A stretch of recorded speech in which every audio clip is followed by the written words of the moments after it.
Welcome back.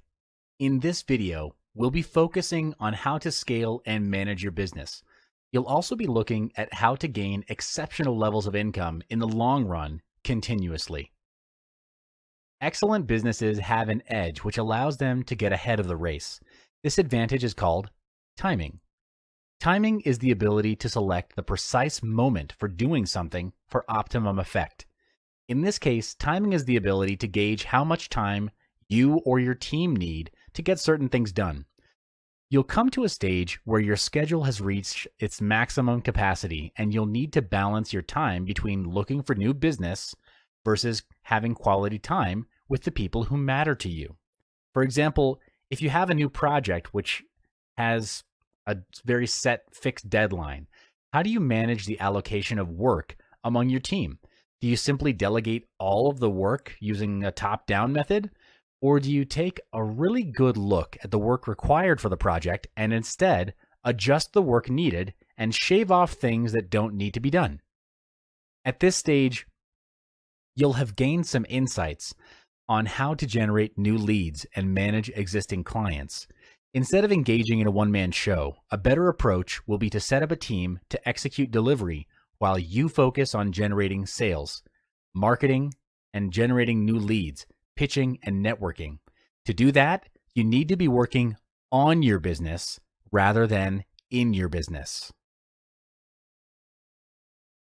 Let's talk about how to project your income. Before you set up a team, you need to estimate your cash flow. Without having any idea of how much money your business can generate, it's almost impossible to accurately plan your business ahead and prepare for the tough times that may befall your outfit. Fortunately, predicting how much you can earn is not difficult. You can estimate how much your first year revenue is by calculating how much money you can potentially earn. If your company isn't generating as much as what you've estimated, take it as a sign for you to tweak your plans. When you're at the helm of your business, it's very important to remember that a healthy business has a healthy stream of income. Predicting how much we'll earn in the future is not easy, but there is a way by projecting your income. So how do we do it? First, list down your current average earnings of 3 months and multiply them by 12 months. The amount you get will be your estimated annual sales. Secondly, subtract the total cost of production of the year to get the gross profit of your company. Third, to get the company's net profit before taxes, subtract the company's operating costs from the gross profit. The costs that will be incurred include employee salary, payroll, overhead cost, rental, etc. And after that, you'll need to further subtract the income tax from this. Taxes vary from country to country and from state to state, so I suggest that you should find the percentage of income taxes in your country to know your business net profit. Okay, let's talk about how to leverage and optimize your company. The next question you need to answer is how to increase revenue with the same amount of time and effort. You can do it by means of leveraging and optimizing your company. Leveraging your business means using your resources to their optimum advantage for improved results. One big question that you need to ask to leverage is this: am I using all of my resources to their best advantage? Do I still have backseat roles in my team which don't really contribute to anything? Do I really need these backseaters to complete projects or tasks? If you answered no or maybe, your business is ripe for leveraging on your existing talent pool and optimizing your team size so there are no back seats. Companies which can achieve more results with fewer resources are great examples of leveraging. One example is Brand A, which produces higher quality vehicles even though Brand B spends more on research. An African proverb says, if you want to go fast, go alone. If you want to go far, you need a team. Many businessmen struggle in their businesses because they try to do everything themselves.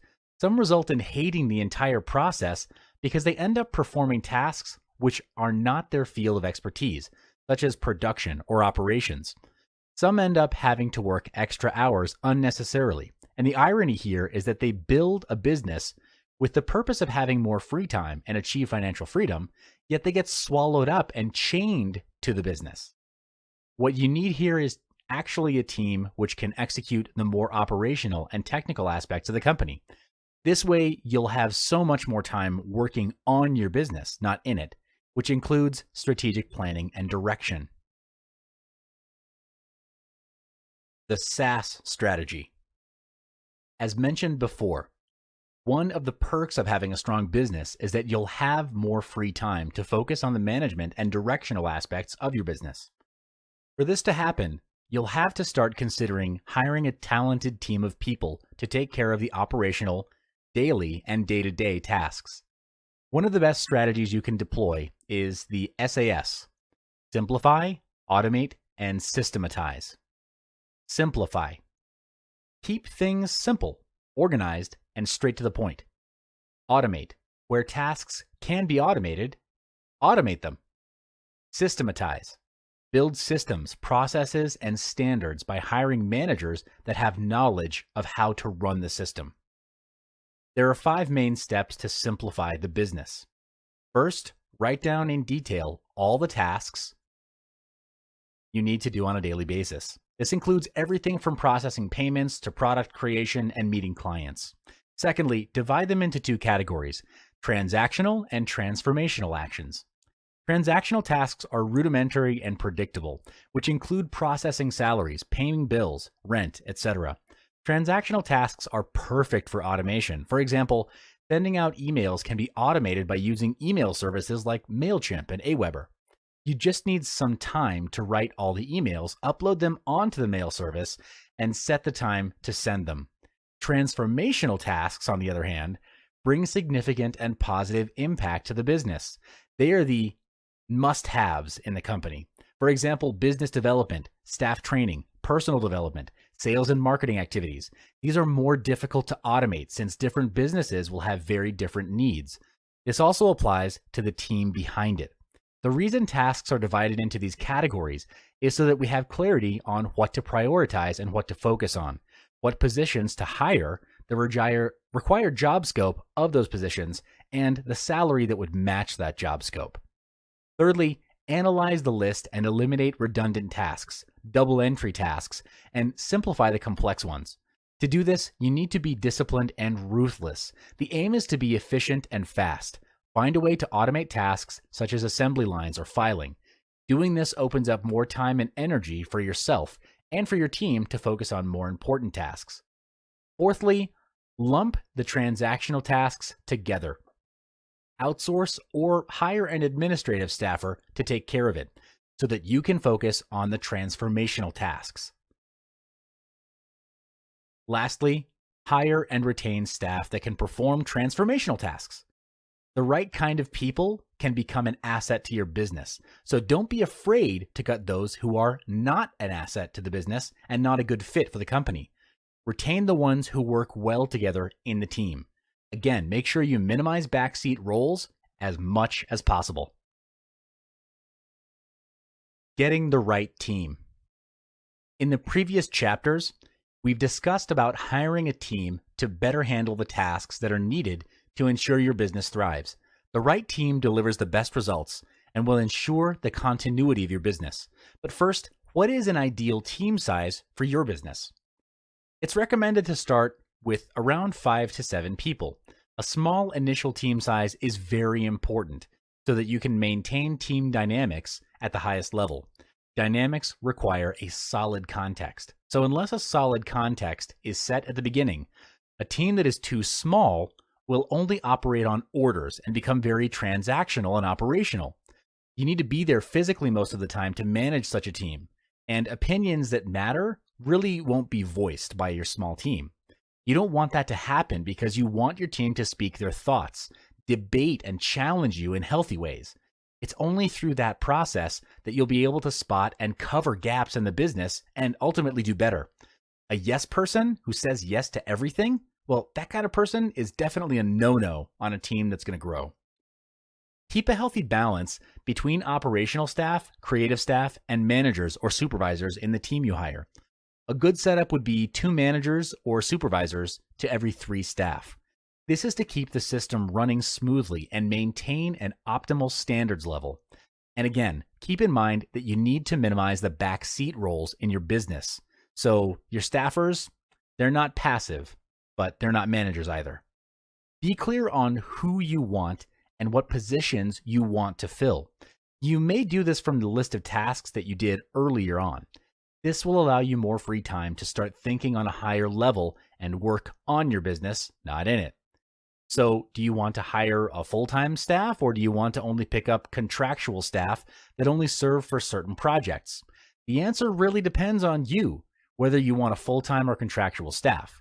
Each has its own strengths and weaknesses, of course. A full-time staff has the highest chance of developing company loyalty and a sense of ownership to both their roles and the business, and the result is a committed workforce. But a part-time or contractual team can be an excellent staffing option too for small or young businesses due to the potential for flexibility and the relatively low cost. Such workers necessarily work fewer hours, and so they'll cost less in wages. You could even outsource certain rudimentary tasks to keep costs low. In terms of hiring, it's recommended to go with long-term contracts. You may also want to consider having a profit-sharing scheme where the team can leverage off the business's success. This promotes empowerment, very strong staff loyalty, and lower staff turnover. This means less training time while saving you more time during the period of hiring and interviewing. Improving leadership, culture. If you happen to always end up with a poor performing team, let me tell you why. And it's a hard truth. The problem lies not with your employees, but with your lack of leadership skills. Sometimes your team can be excellent in performing their tasks, but there may be some aspects that you haven't really addressed or that have been overlooked that the performance does not reflect in the result.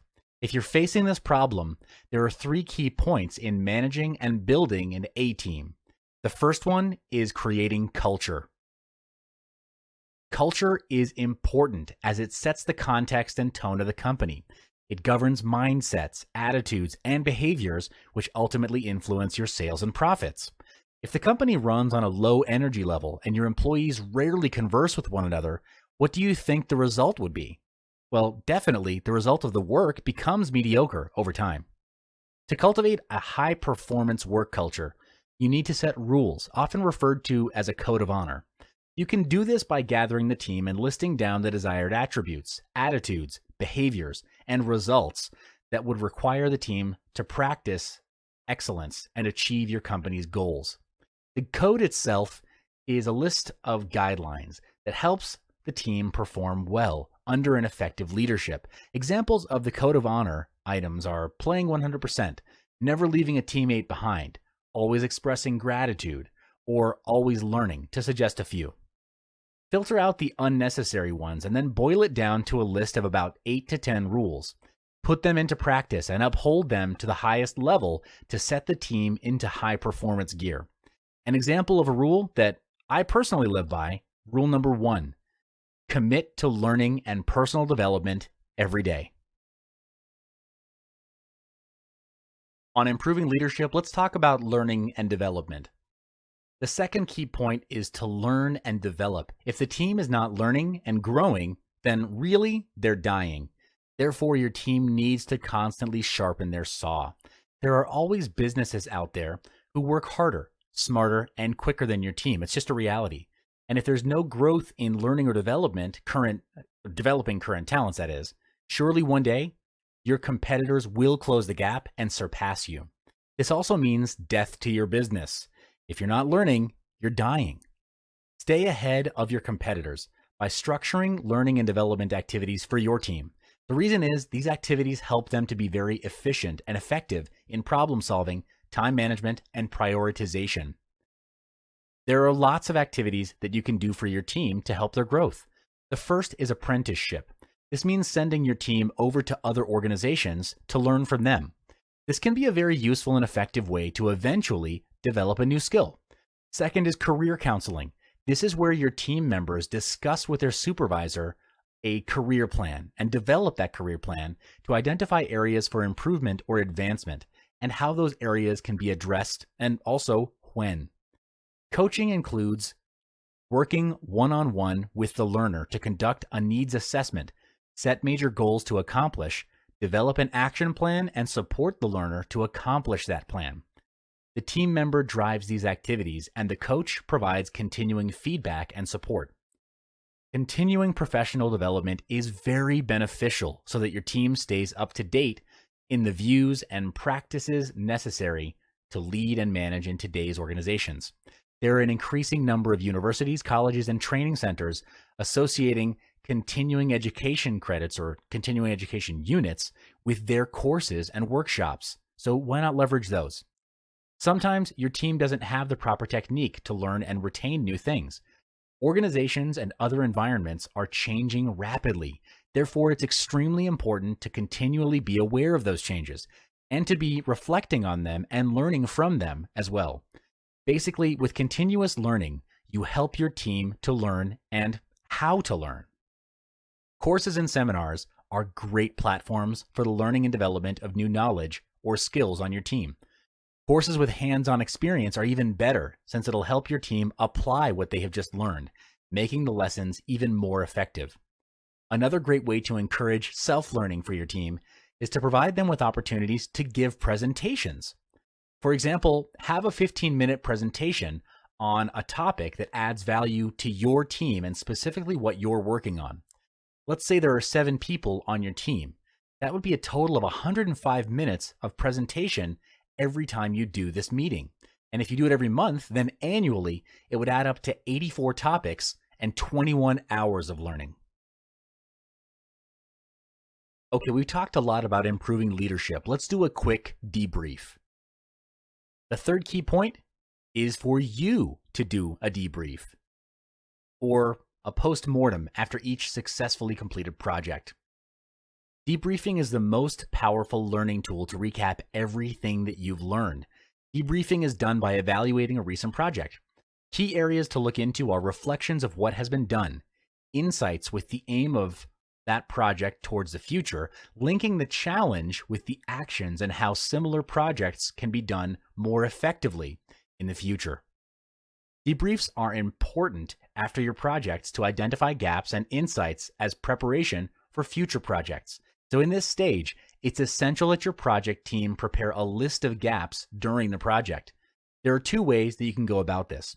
The first is to identify the current gap that the project team detected and how to close that gap in the future. The second is to identify potential gaps in the future. An example is if you hear that your competitor is introducing a faster product sometime in the future, you might conclude that this could be significant to your business. Next part is to arrange a meeting session with your team. Now, this is critical because your project team may have things that they might want to point out, which are actually critical but not noticed during the project. Imagine skipping out on such a debriefing session and starting right away on the next project. Not only would it cause the same mistake to be made over and over again without anyone realizing, but your project team may be demoralized and further risking the projects in the future because of low morale. Therefore, it's your core role in these meetings to be a facilitator and to lead by conducting the session without bias, regardless of any employee's rank and regardless of what they say. The following questions are designed to facilitate insights from your team. What happened? What should have happened instead? What did we learn? How can we improve? What are the action plans for this session? At the end of the session, you'd have an action plan that the team can execute to improve on any aspects where there's a gap. All right, some people avoid this, but it's very important. Let's talk about managing your finances. The final part of this module is to manage your finances. If you don't know how to manage them, then I recommend that you hire or outsource this to someone else. But as a business owner in charge of your team, you need to know what your finances are to evaluate your business growth. The strategy is to minimize expenses by maximizing profits through sales and marketing. To do this, you need someone to monitor your company's cash flow. Unnecessary expenses are identified from the task list we created at the beginning of this module. When you eliminate those unnecessary tasks, you cut down your expenses. Upon receiving revenue, pay your staff first and yourself last. This is to take care of the engine of your business, the staff, and keep it running. It will definitely be a huge payoff in the long run, trust me. Then pay for what's necessary to keep operations running, like office, rent, utility bills, internet, necessary equipment, etc. With the balance as net profit, allocate 10% to the growth and development of the team. This covers costs you'll need when sending qualified team members to seminars, workshops, investing in books and training videos. Do this strategically with a specific outcome in mind. Don't spend willy-nilly. Allocate another 5% to spend on R&R. The team simply can't be running 24/7, especially when it comes to creative work. The mind needs to rest and unwind, and funds are needed to accomplish that. There are business owners and team leaders who don't allocate any playtime for the team to recharge, and that always results in burnout and boredom. Without naming names, I can tell you that there are Fortune 500 companies that deal with internet commerce, and go ahead and Google the names of the top companies in the industry. You'll see examples of this.